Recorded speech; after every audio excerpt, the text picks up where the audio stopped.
So yes, the embodiment of freedom. What the hell does that mean? Maybe we'll first start with what is always very important as to why you choose to drive through the traffic and come to a place like this for something, why that is. And that's going to be the foundation of everything we're going to do for the next 4 weeks, is why. So, yeah, maybe let's just kind of go around and see why we're here. I mean, I'll start off. When I first started to receive this practice, which was about 2 years ago,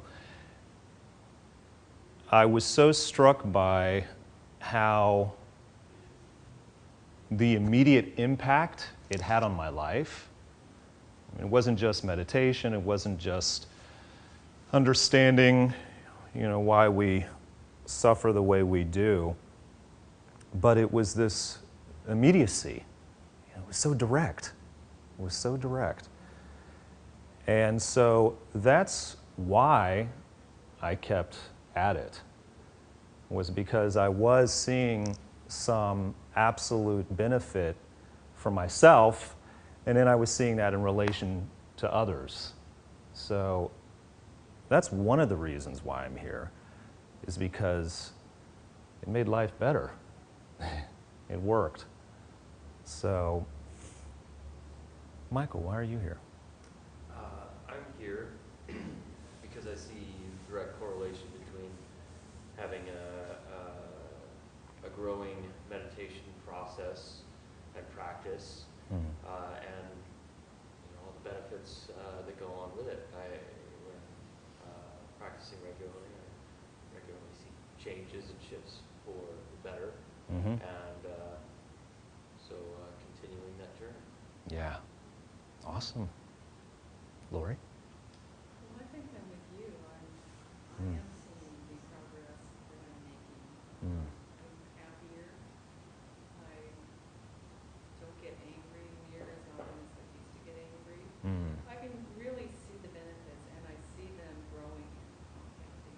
The more I come, the more I practice, it seems like the faster things are going. Yeah. Awesome. Yes. To the moon.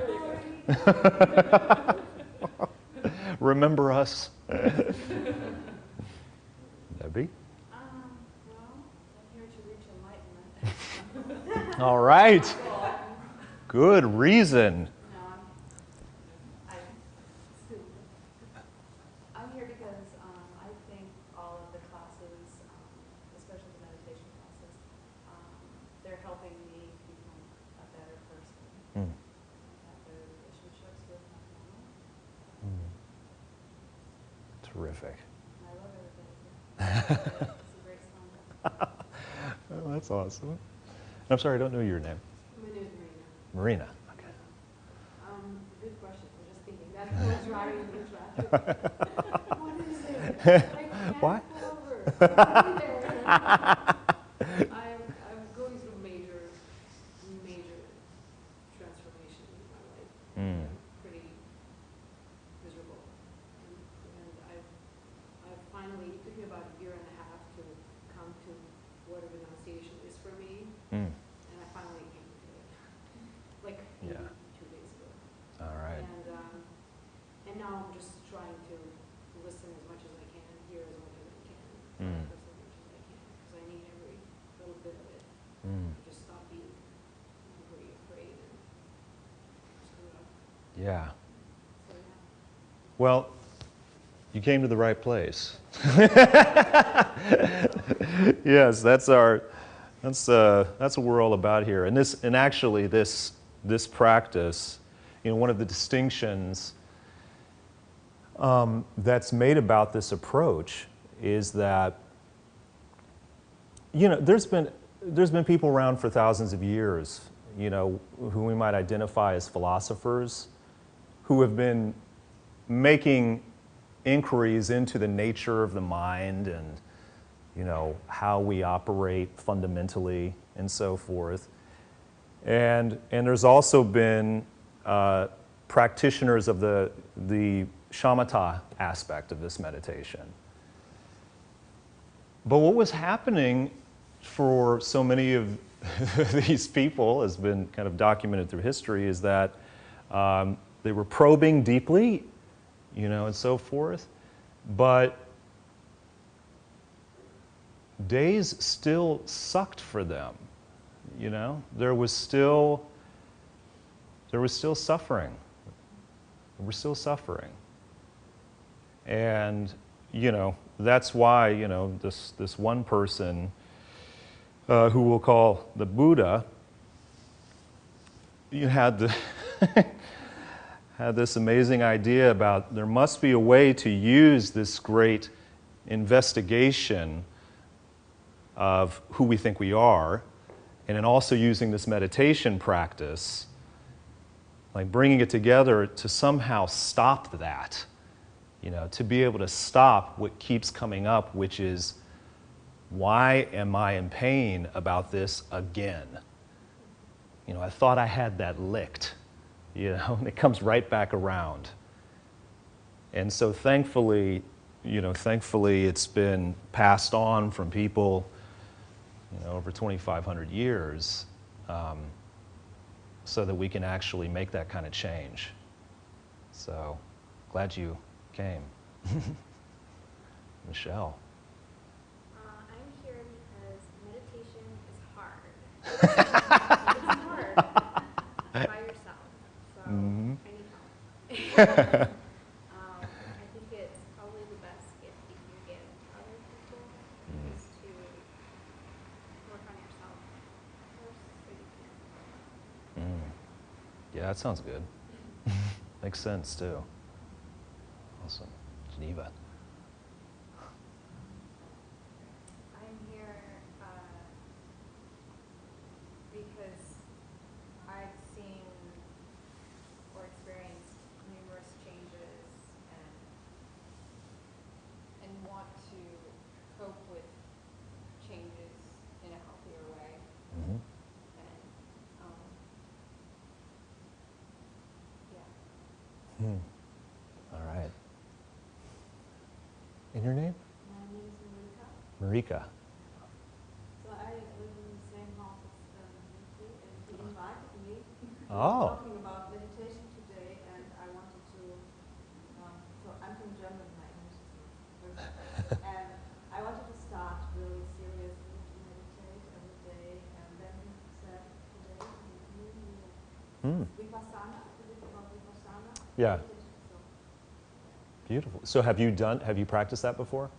meditation, yes. Okay. About this kind. Yes. Okay. Fantastic. All right. Corinne. Because I've been really slowly awakening to the fact that I am my thoughts. I'm not a victim of my thoughts. Mm. I'm not Oh, excellent. Ooh, this is perfect for that. Freedom from victimhood, permanently. Sorry, your name? Don. Don. I stress out a lot. Mm-hmm. And since going through this class for 7 weeks, 6-7 weeks, it's afforded a nice reset button, if you will. Mm-hmm. Kind of center, get rid of all the noise for a little while. Yeah. Know that it's there, but be able to place it. Mm. Mm. So that's helped. And yeah, keep developing whatever that is. Mm. Yeah. Yeah, it's really a great way of phrasing it, actually, in terms of how you kind of relocate it, you know, in terms of it's not as though the thoughts will stop coming, you know. I don't know what, maybe there is a being that has no thought. That very well could be. I don't personally know any.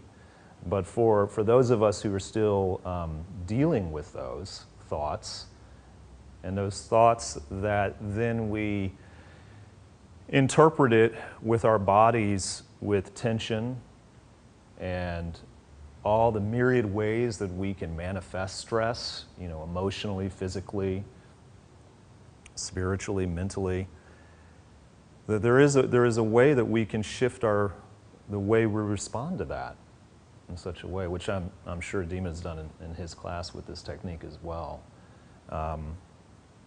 So great. Well, those are all very, very beneficial reasons to show up here. You know, in many ways, this whole idea of meditation, to give it like some big snappy phrase would be, as a contemplative technology. You know, speaking of which, if you have any technology like this, please silence it, as I will do now. Yeah, this is the thing about technology, in many ways, that thinking about contemplative technology, that's really what we're going to employ to be able to deal with the stress, you know, to be able to deal with the suffering, to keep being able to be closer and more loving with our friends and family, and to keep that kind of, you know, upward spiral going. And fortunately, you know, this kind of technology, contemplative technology, as opposed to this technology, you know, when it got launched, 2,500 years ago, there wasn't any venture capital that was needed. You know, there wasn't any kind of sensational marketing or operating belief system to get this off the ground. You know, all it really took was one human being who had an open heart and mind, and then focused single-pointedly on the big questions. You know, many of what we just brought up, you know, of, you know, why does this keep happening? What can I do about this? Who the hell am I anyway? You know, what is this life really about?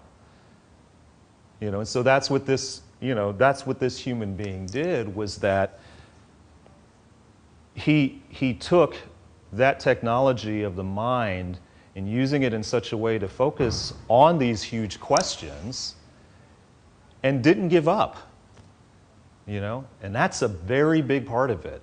You know, it's one thing to be able to, it's like, okay, I can focus single-pointedly for a certain period of time, maybe on Tuesday, and then I'll get to it maybe on Saturday, and I'll try to work it in here and there. And one of the things that this has proven time and time again was that you don't relinquish it. You know, that you do stick with it as much as you stick with eating. It becomes that fundamental. And that doesn't mean that you have to be, you know, sitting on these cushions and so forth. What's so beautiful about this whole progression is it's so about what you're doing in life. You know, and being able to have that sense of awareness and that sense of attention throughout the day. They talk about how there's the 4 postures of meditation, that you can be sitting or lying down or walking or just standing. And you know, one of the things I love about that is it just speaks to how this becomes 24/7. You know, that it's like, well, yeah, actually, you can refine these practices to such a degree that you're doing it when you sleep, that you're doing it when you're walking into the car. I don't know about driving the car. That's a that's a level that I would love to achieve that. But also sitting and just standing as well. So that, it really embodies all of life. It's that holistic.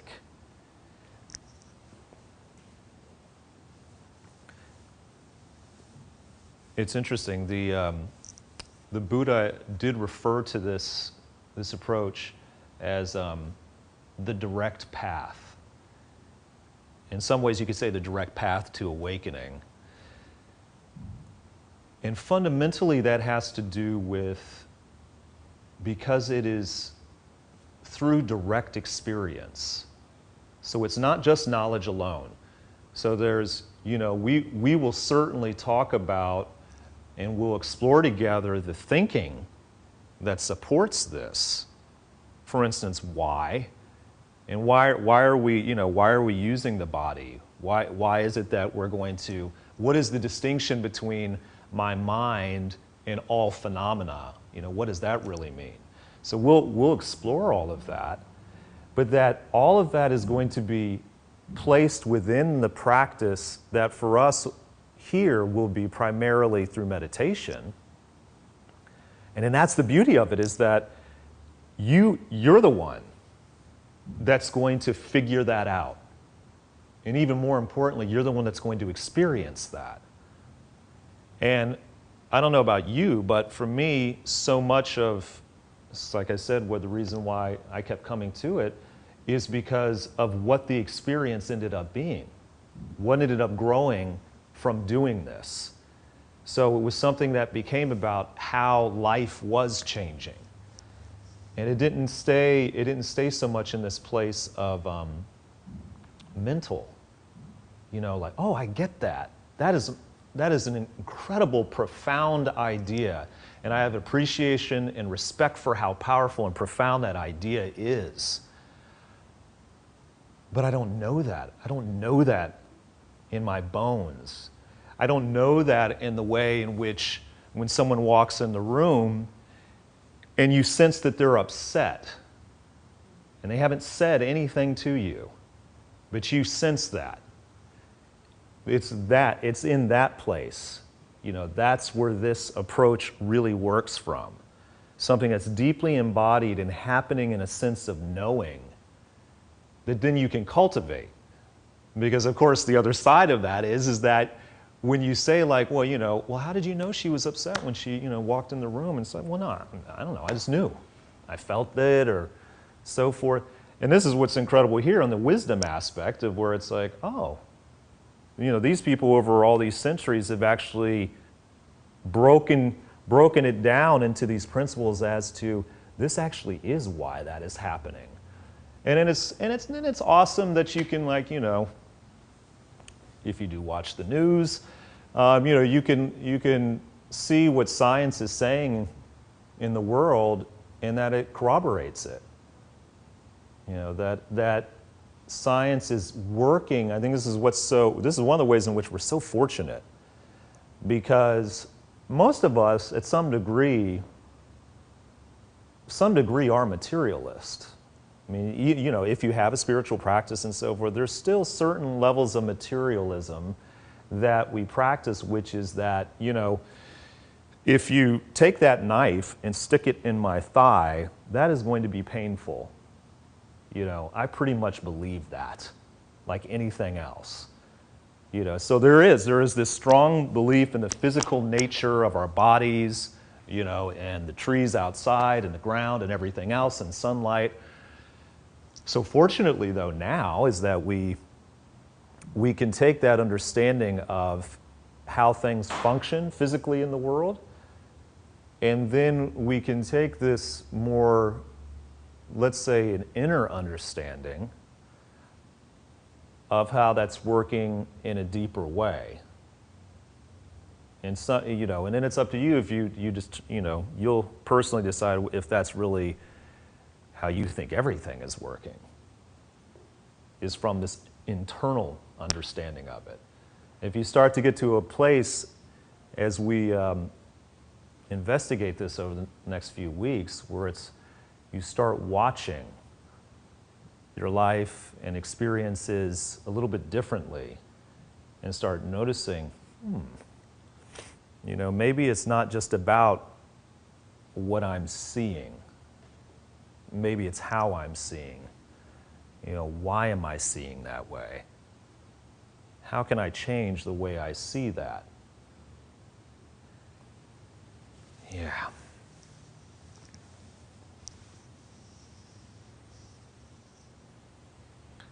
So I think it probably did, I don't know if it said it anywhere in the promotion or whatever, but maybe it brought up the body, feelings, the mind, all experience.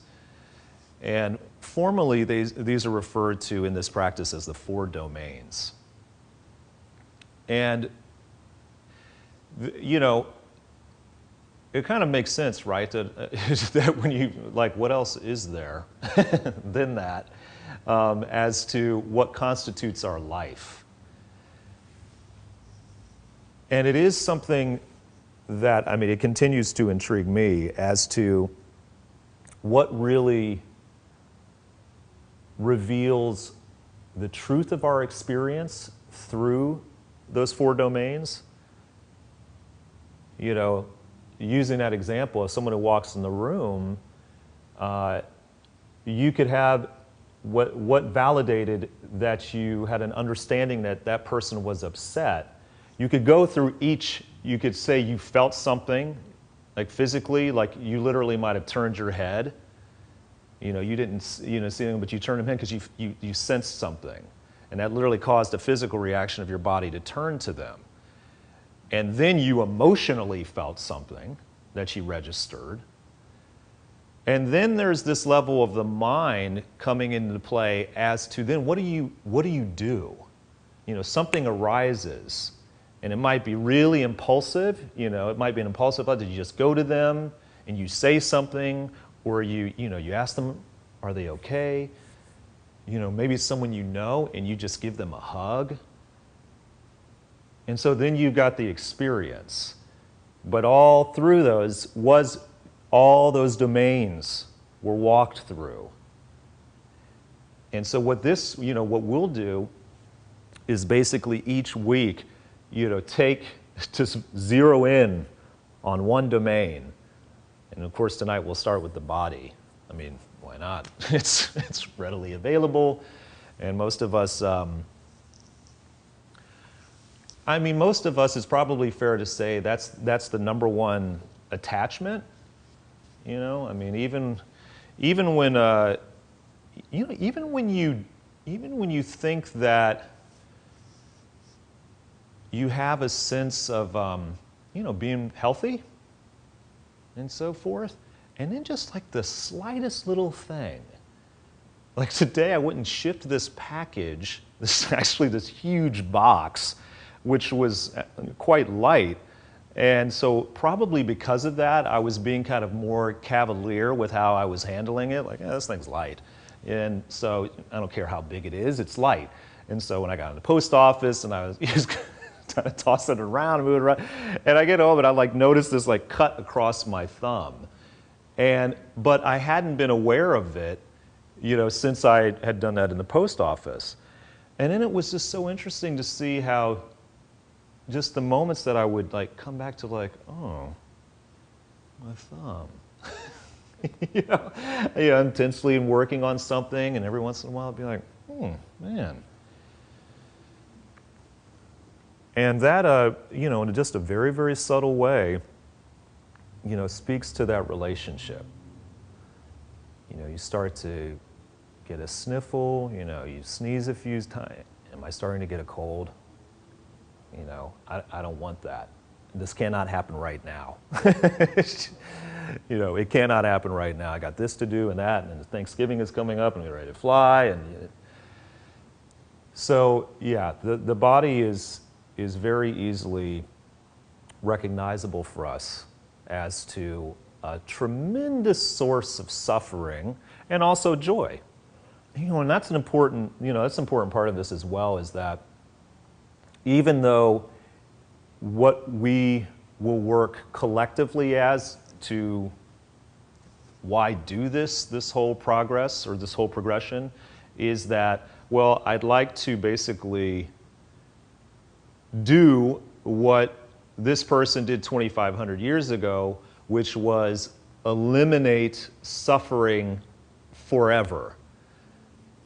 So if you set that as kind of the framework within which to work, and you can have any, you know, if it's just to like deal with stress better and so forth, any approximation of that, is that you keep this sensibility of what is the truth of your experience.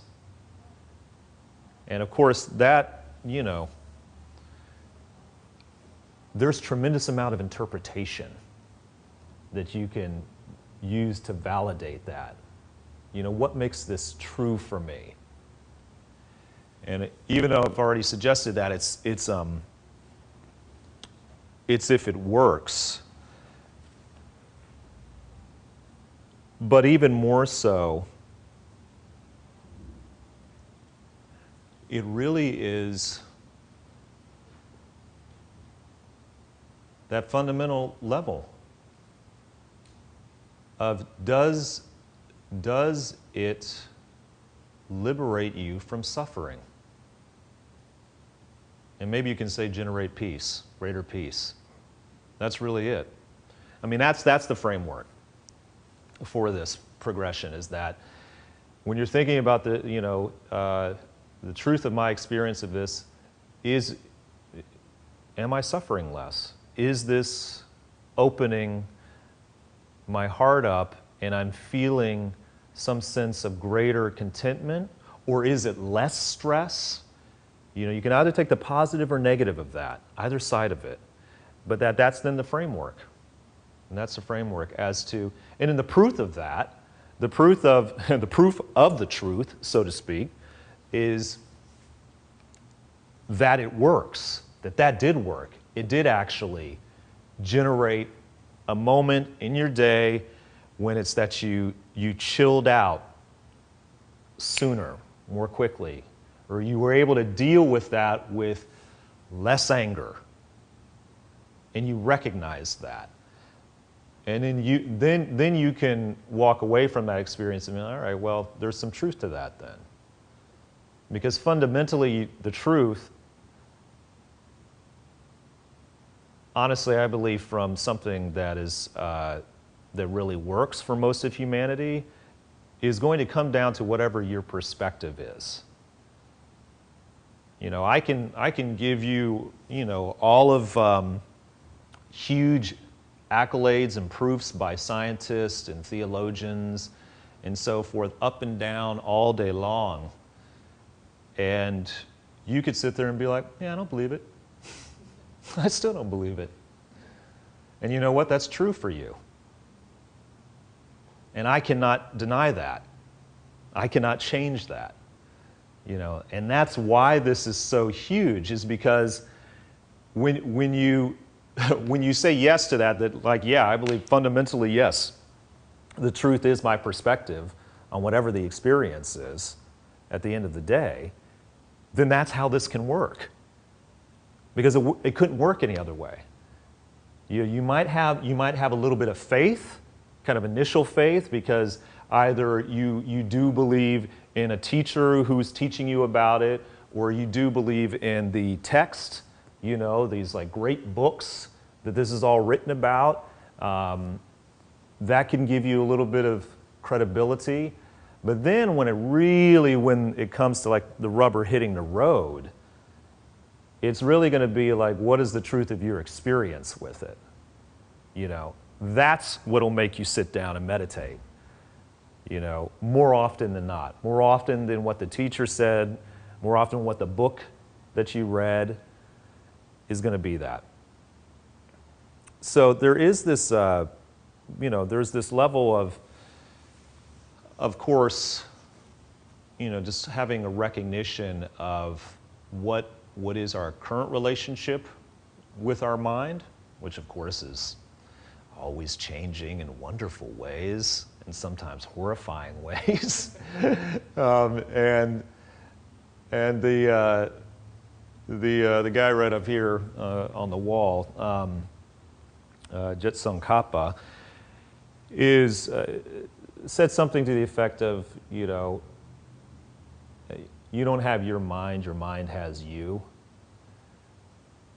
And this is, so let's just kind of put that to the test. Let's find the truth of our experience of that. Is that true? That my mind has me more often than I have my mind? So we'll do that with a little meditation, just for just a few minutes. So please take your most comfortable position for meditating, because it'll just be a few minutes.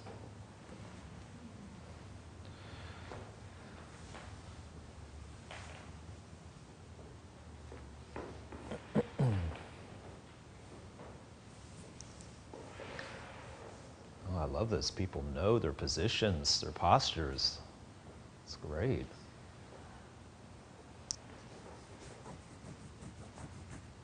Yes, this is all about getting in a comfortable place in your body so you can be comfortable with your mind.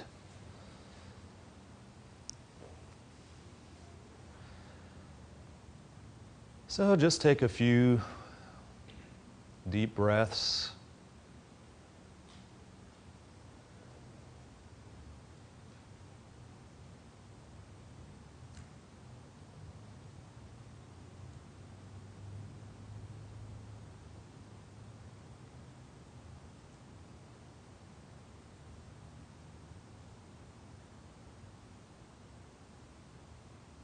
And then just listen.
And you can start to release that focus.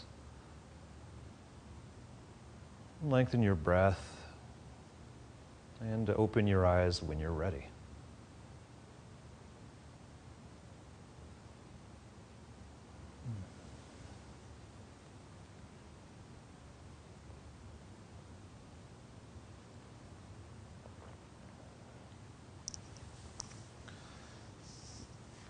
So, yes.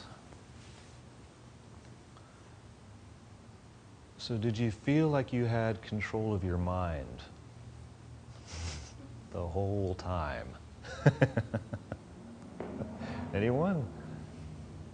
I was hoping someone's going to say yes, actually. 15%? All right. Let's take that, 15. It's a pretty good pre-holiday percentage. It's amazing, isn't it? You know? I mean, that's just it. That's just it. One of the translations of shamatha is peaceful abiding. And that alone just makes me want to do that after just sitting there for a few minutes. Peaceful abiding. I would love to abide peacefully with my mind for just 4 minutes. What would that be like? And fortunately, what shamatha can do is that it generates this stable, clear attention so that you can actually do that.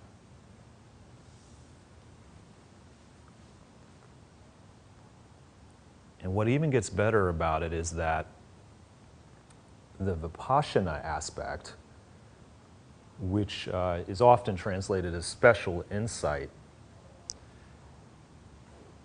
then aside from like that, the awesome experience to be able to just be quiet with your mind for a few minutes, is now, all right, you know, just like we just did, you closed your eyes and maybe you were just absolute peace, just complete, balanced peace. And I can just keep going and going. And it's very understandable as to why you would be like, okay, man, why do I want to mess with that? Like, why does there need to be anything more than that? And this is where, you know, I need to go to what my teachers have taught me and has been apparently been proven by many of the people that practiced shamatha for so many years, was this reality that they faced when having that clear, stable attention was that that didn't mean that there couldn't be an experience of suffering that would still arise out of that stability and clarity. And that's really where the Vipassana comes in. That's where the insight comes in, because then the insight is placed upon why. Why? You know, things seem to be going so well with shamatha. I was pieced out and everything, but in this thing, and I got very stable and clear about why this pisses me off, you know? And it is in that sense that it does kind of work, the relationship between shamatha and vipassana does work in this sense of what's often either referred to either a telescope or a microscope. So you can, whatever you work with, if you're really into stars and space and so forth, you can take the telescope perspective on it. Or if you're one that like gets all scientific down here, wants to look at cells, and things like that. There's the microscope. So the shamatha aspect is really the microscope in the sense of that it's helping us to look at something larger and greater than what it first appears as. And sometimes is kind of, we can't even really make it out. We just know that this, you don't like it, what's happening. You can't even really see it. So the shamatha comes in there as a microscope to expand that, to really magnify that. And then the vipassana aspect is to then, ooh, okay, now that I can see so clearly what this is, now I'm going to really examine this. I'm really going to explore this. And this is where it's like a very great teacher said to me one time, you know, that it's essentially not about the answers. It's really about what questions that you're asking. You know, the questions that I was asking were just not as beneficial. I mean, I can remember I was rehearsing for this one show, and I reached a wall with this director and was trying to figure out how to work this out with him. And this was kind of one of those central things, like there is a core question here. You know, what does this character, want to achieve overall? Like, what's the big thing here? And I was throwing down, some questions about this, and he said to me, he's like, wow, there's a much better question than that that's going to help you out. And he suggested one. And I was like, oh wow, that does. That is a better question, because it brought me right to the heart of what I was trying to get at. And so, you can, and this is what the questions that we'll be exploring are just awesome in this way. Because the first time I started hearing them, I would have never even asked the question in this regard. We'll be working with the most kind of fundamental level of physical experience, just with sensations, at first. So you know what it feels like to get goosebumps, or what it feels like, when a breeze moves over your arm and so forth. And to actually realize, so if you had pretty good, stable, clear attention, and you applied that to that sensation of a breeze moving across your neck, that there could be a question that you could ask in the experience of that, when you have that stable, clear attention, that actually might illuminate for you the nature of reality. I would have never imagined that, that there's some question that could actually do that. That I could just be like, well, that breeze was refreshing. That was my thought. My question would be like, well, the deep question would be like, where does wind come from? Or something like that. And that's where this, director would come around and be like, there's a better question. There's a better question than that. I actually explain to you how this is all working to begin with. So it's very, it's extraordinary in this way. So one of the things we'll do when we get into each of these domains, and we're working with our bodies and feelings and mind, is that, and I love it because it's known as the 3 marks of existence. I just love how just panoramic that sounds. So in each domain, and you'll want to do this when doing these meditations on your own, is to ask these 3 questions, these 3 marks.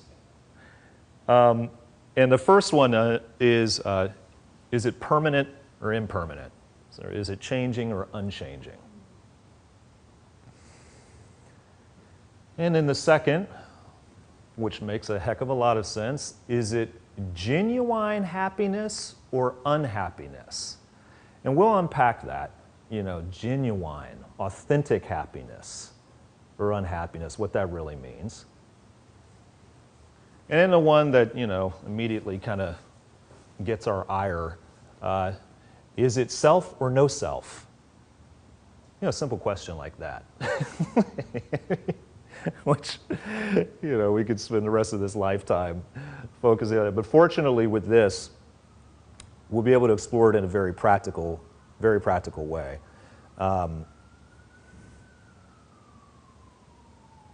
So yeah, so we'll start with the body.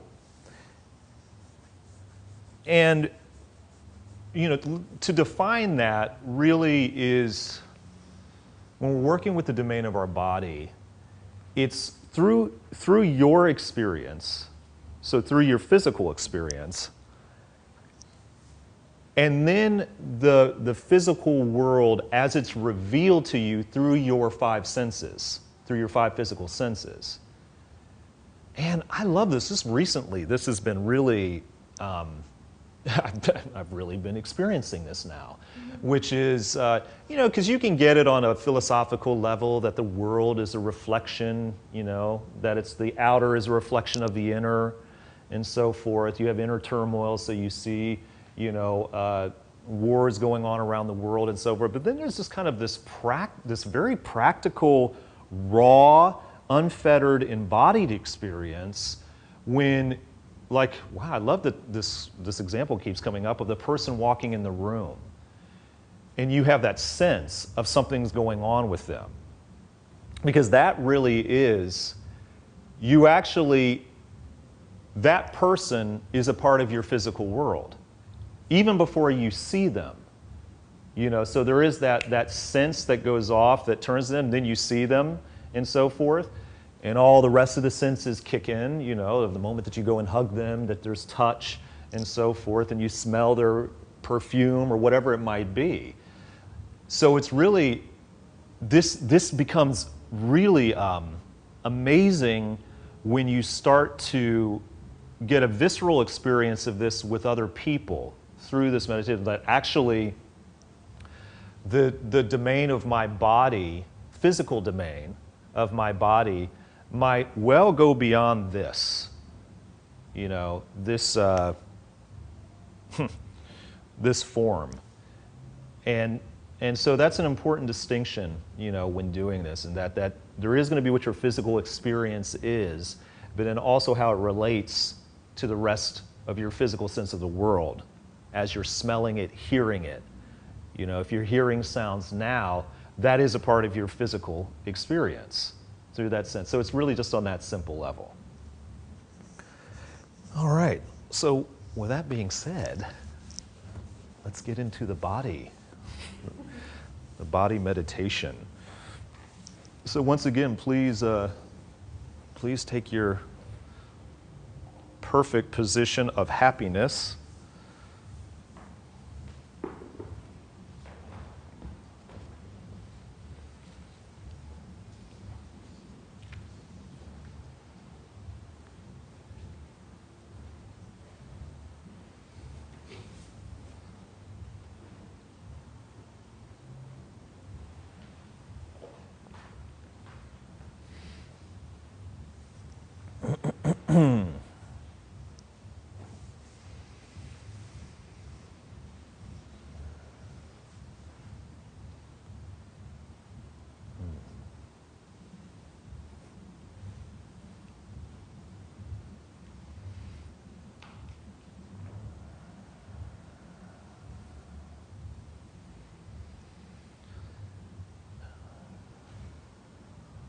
So feeling nice and settled, comfortable in our seat. Arms are relaxed, hands comfortable. And moving up through the spine, feeling nice and long, tall. Shoulders are relaxed. Head feels nice and balanced, the top of the spine. And then start to soften your face, just relaxing your face by Softening around the forehead, the eyes. Like a soft cotton ball, you're just smoothing out any tension around the mouth, the jaw.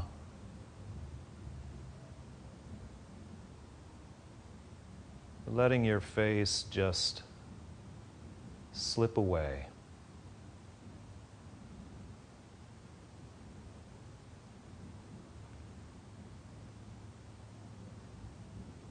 And bring to mind for a moment why you're doing this. Why you're going to spend the next few minutes of your precious life doing this meditation.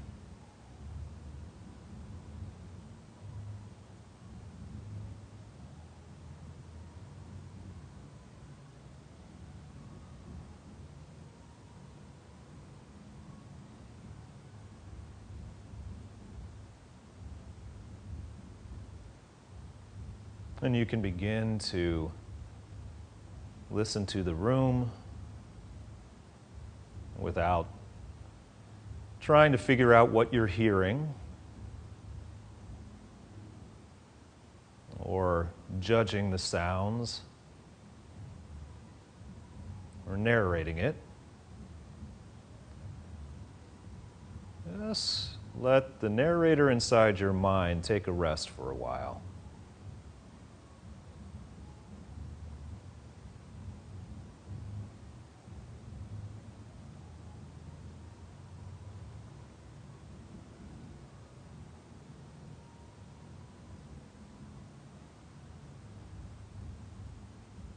If your mind becomes distracted, gently release the distraction and feel good about releasing distraction because you're clear again. And relax on your exhale and return to simply listening.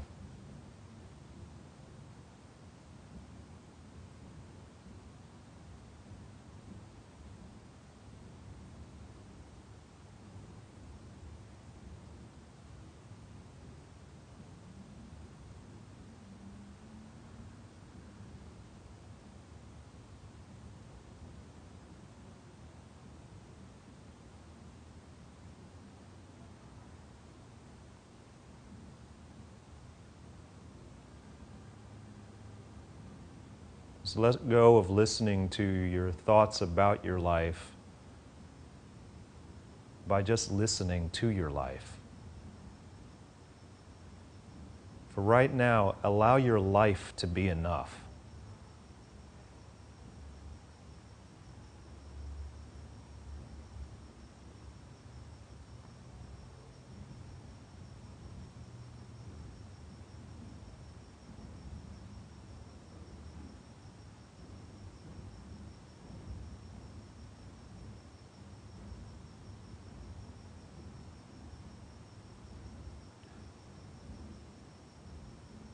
Begin to draw your focus from the room into your body by placing your attention on any physical sensations that you feel.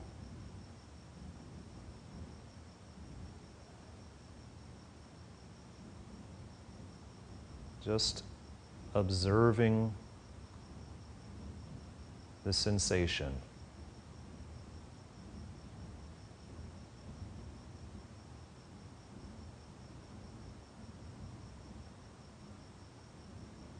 If you notice an area with any tension, draw your in-breath into that area and release the tension on the out-breath.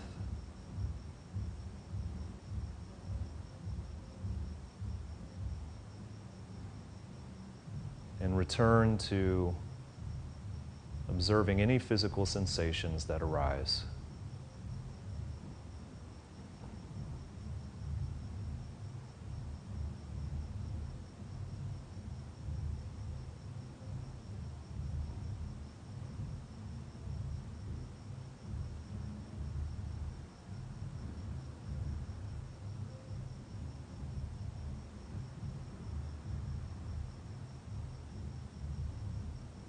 If your mind wanders off, gently bring it back by relaxing on your exhale and returning to noticing any physical sensation that you feel.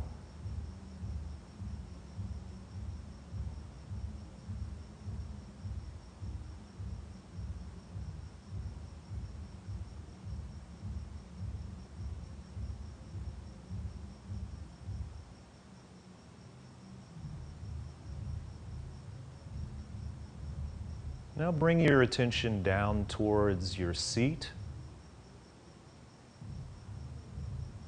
placing your full focus on your contact with the ground, floor, seat, cushion. Placing your attention just on the feeling of connection with the ground, wherever your body is in contact with the floor and your seat.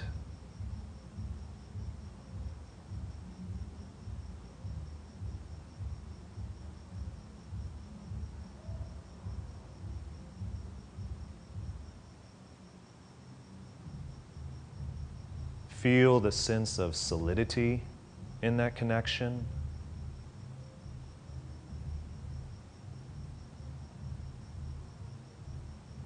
The feeling of warmth and fullness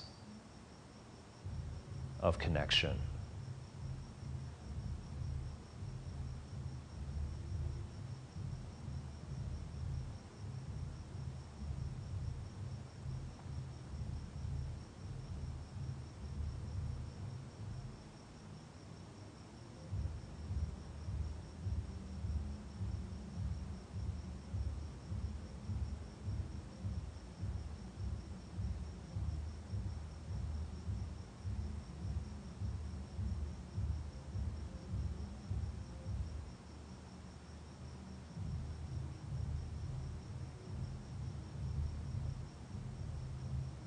Now let your attention expand back out to the rest of your body,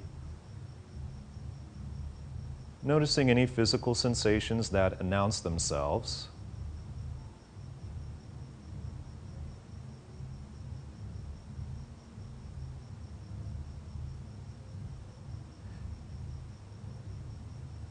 And if you notice that you're navigating your body with some type of conceptual map, such as visuals or thoughts, release the map as a distraction on the next exhale. And just try to maintain a moment-to-moment awareness of physical sensations wherever they arise throughout your body.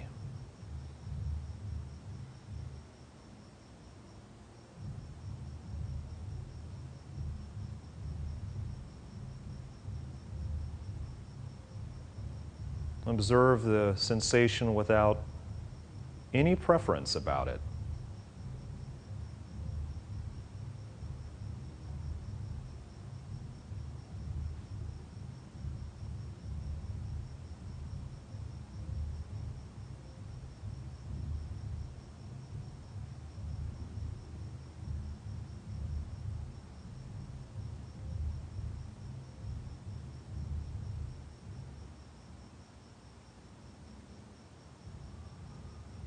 Now direct your bare attention to the crown of your head, to an area about the size of a quarter, and notice whatever sensations appear there. So right at the crown of your head, a small area, focusing on what sensations appear in that area.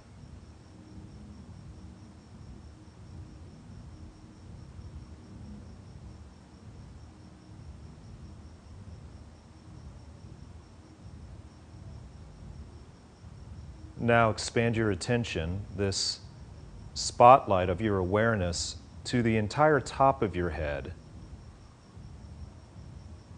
And notice whatever sensations appear in that spotlight.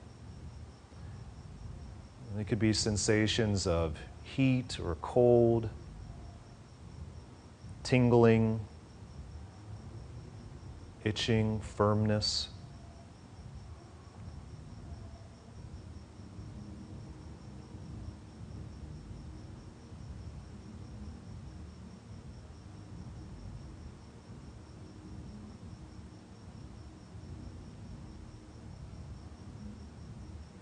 Begin to move that spotlight of your awareness down to the right side of your head, noticing on the surface of your skin whatever sensations appear there.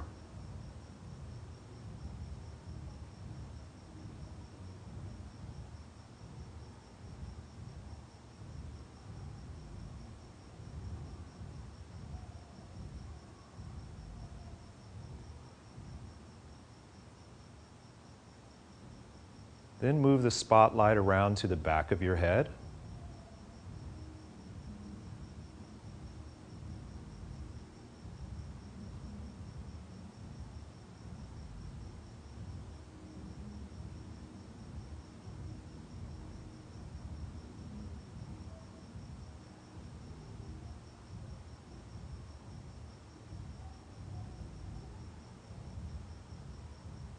And shift the spotlight of your awareness to the left side of your head, noticing whatever sensations appear in a part of your body where you train your awareness.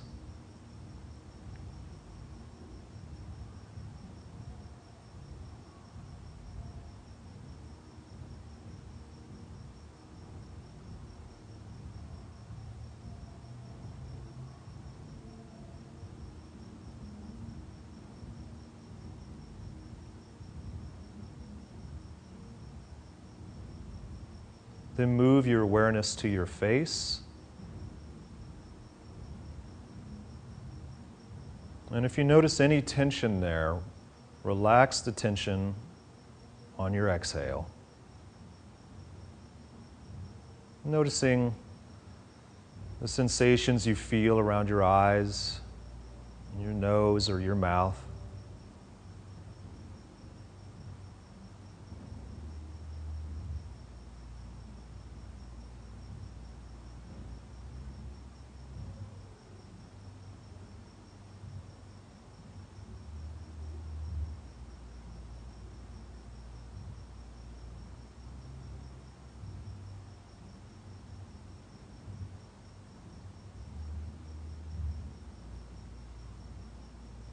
Now move this two-dimensional plane of your awareness into your head so that your awareness becomes three-dimensional and floods like a light bulb your entire head. Notice whatever physical sensations appear there and give your full, bare attention to physical sensations only. Any conceptualizations or visual imagery, just the physical sensation.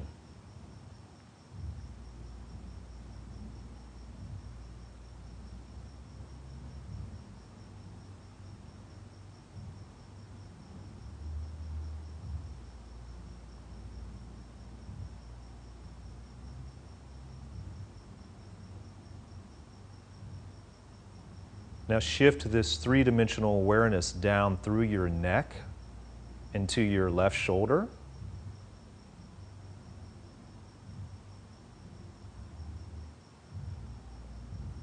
And then slowly down your left arm, through the elbow,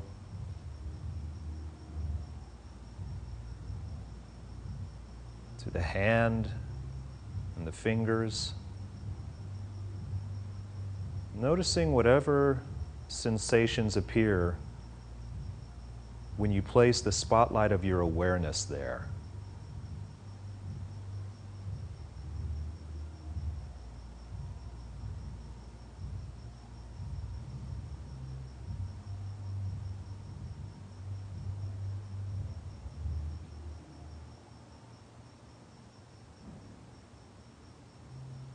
Now let your awareness jump from your left fingertips to your right fingertips like a spark, jumping a gap.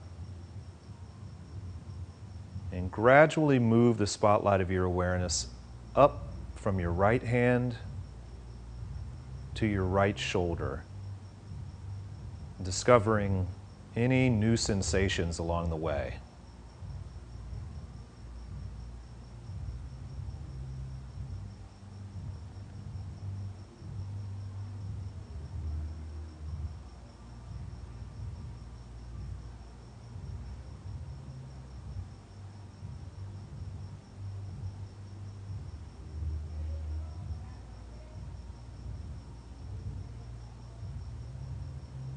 From your right shoulder, move across the upper chest to the left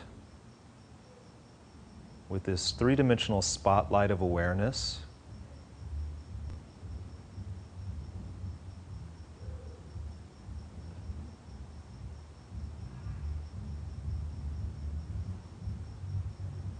Then down the left side of the chest to the middle chest, and over to the right.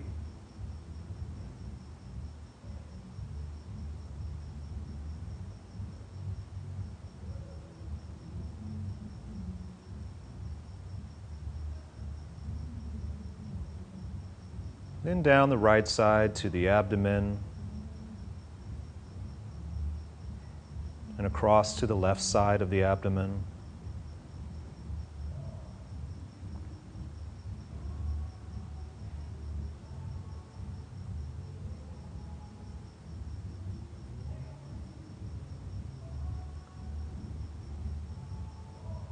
Now move the spotlight of your awareness down to the left hip.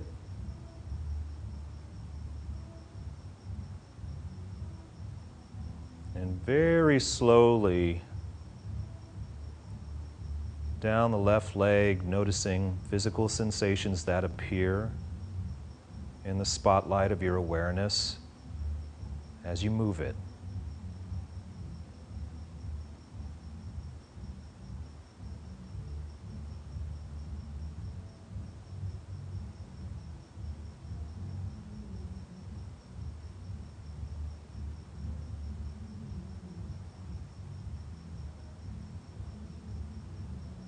And let your awareness jump from your left toes over to your right toes. And gradually move the spotlight of your awareness up your right leg to your right hip.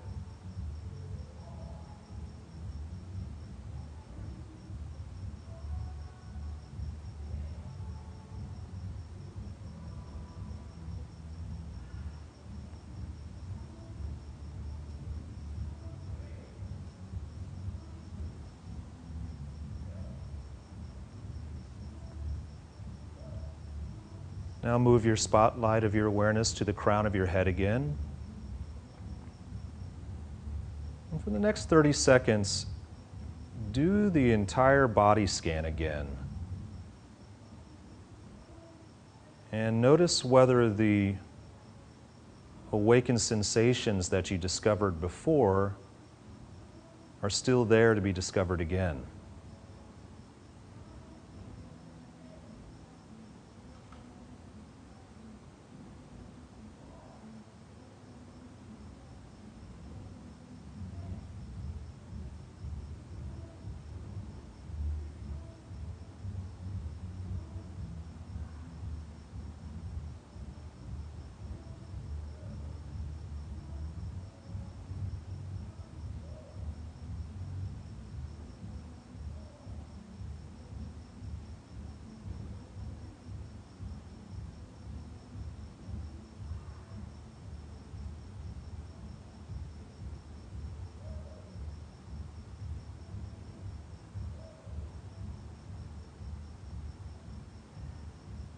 Now let the spotlight of your awareness illuminate your entire body, and notice whatever physical sensations announce themselves.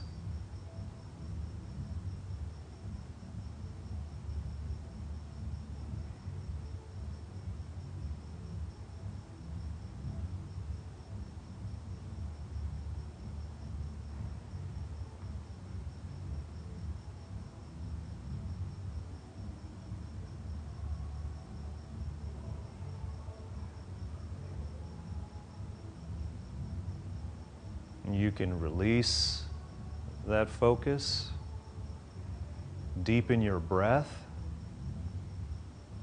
and gently open your eyes when you're ready.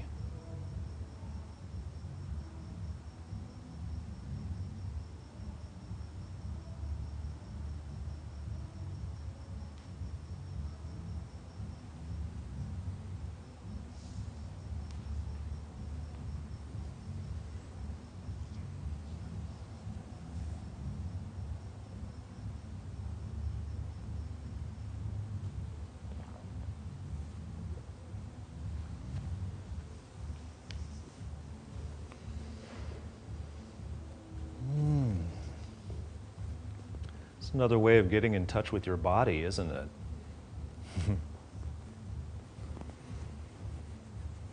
Yeah, so how was that for people? Any kind of interesting moments of surprise or struggle?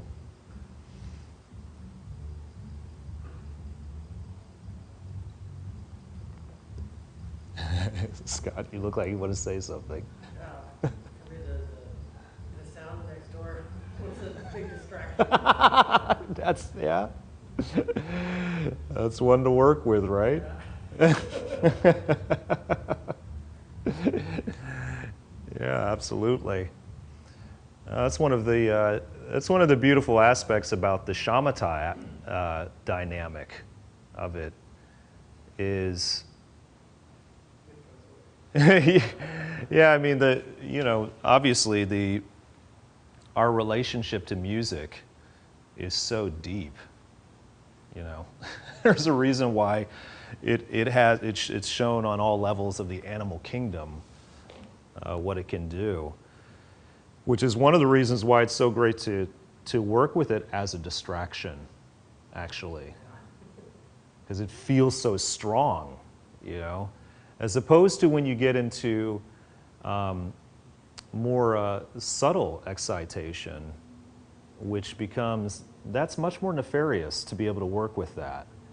When it's not so much of, when that's getting into the realm where you're like, oh, I think I'm still on the object, I'm still on there. And then, 20 minutes later, you notice, I haven't been on that thing for 20 minutes because you just found it again, as opposed to,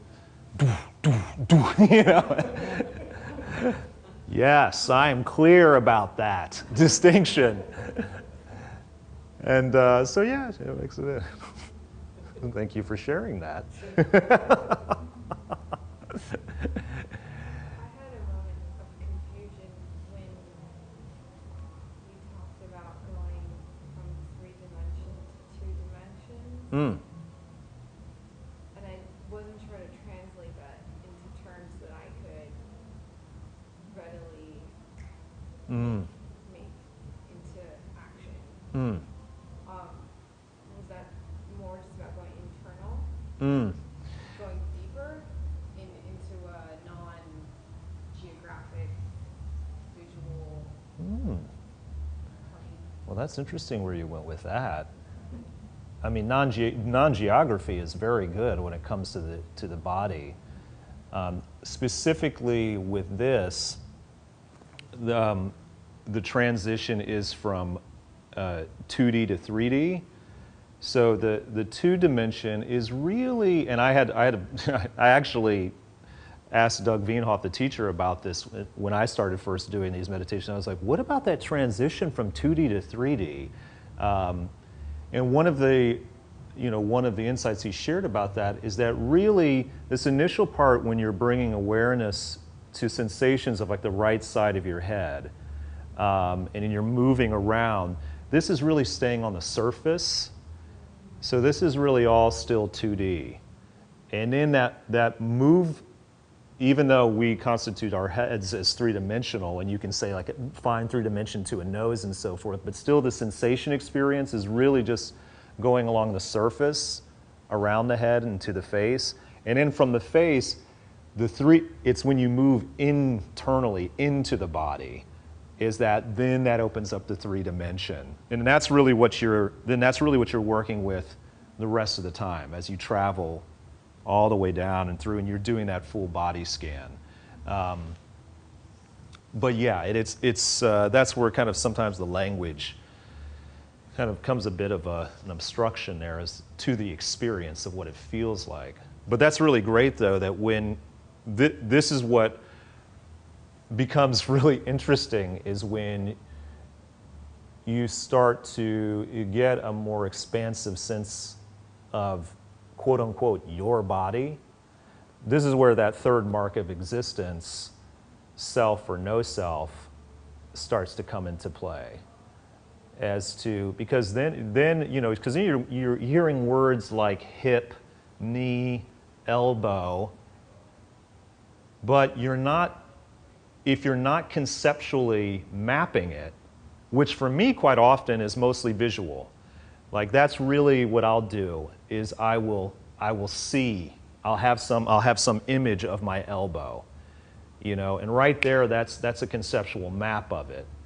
So which is great in the moment then when you do notice that then you release that visual and then you try to drop back into the sensation of feeling it. You know, that's what's so serviceable about all this, is this being able to stay with the feeling. And as the concept arises, because then it might just be a thought. That's also a concept. You know, is a thought about like, and it can be maybe just like, hip, I don't know where my hip, you know, I don't know where that is right there. So, you know, right there you're in a conceptual experience of processing a thought versus just literally trying to stay in what is more or less the tactile sensation of that area. And yeah, I mean, it's a trip at first. The first time hearing this, I was, you know, I think there was, the only thing I can really recall was one moment where, and it was actually with the head at the beginning, where when I heard the guiding of the meditation, and he said to have this sense of the right side of my head, and I did just feel that. And what that really felt like was energy. And that can be a useful way to go about experiencing this. I mean, you don't ever want to bring that concept into the meditation, but just when you're thinking about it like, okay, how am I going to start to really get some juice with this, is that there's a sense of the movement of the energy. And then when you start having an experience with that, is really when it starts to take off, you know, because that's really getting you out of the typical conceptual framework that we're working with, and using the sense of experience that isn't conceptual. You know, so much of this is that whatever the conceptual overlay is just completely, you know, completely unveiling it each time. It's like, oh no, I'm looking at it, I have a visual, you know, I have a visual of it, and I'm thinking about it, and so forth, and dropping in, and that's where that energy, that sense of energy, sometimes arises. And you're like, oh yes, drop into that and move with that through the body. So is that helpful? Yeah. Okay. Cool. Why don't we take a break?